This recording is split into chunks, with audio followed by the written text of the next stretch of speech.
I think when we're thinking about history majors, that there may be some people out there who think there's no curiosity involved, that history majors are people who memorize names and dates, and maybe they'd be the kind of persons you'd want on your trivia team. But that's really not the case, and that a form of curiosity and creativity is absolutely fundamental to history. And I think it really translates well into a whole range of fields because historians are people who glean information from a variety of texts and documents, from images and artifacts. And they also will often deal with quantitative types of sources of information. So historians have to develop an expertise in working with a whole range of sources and bring them together to tell a story that conveys meaning. Like other humanities programs, we're really engaged in storytelling in a certain way. Now, that's a storytelling that is about truth. Historians, we look at the past, we care about discerning different contexts. We want to identify biases in information, and then we have to employ reason when we're dealing with contradictory types of evidence. So I think it's curiosity about these events, about these peoples, about these ideas from the past that really transfer well into a range of professional settings.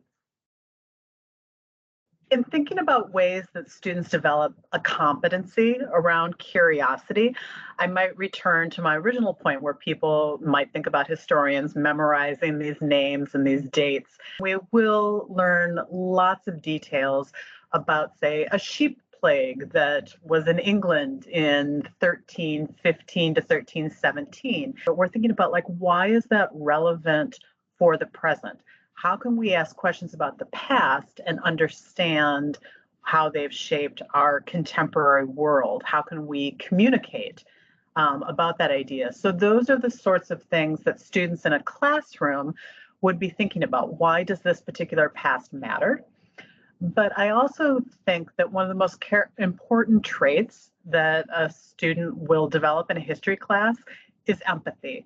And that might seem like sort of a weird adjective, weird emotion to kind of put onto the past. But by historical empathy, we mean engaging with worldviews that may not be the same as our own and understanding where that they came from, to understand the ideas, the philosophies, the economic changes, the political systems that may have influenced people to respond in the ways that they do.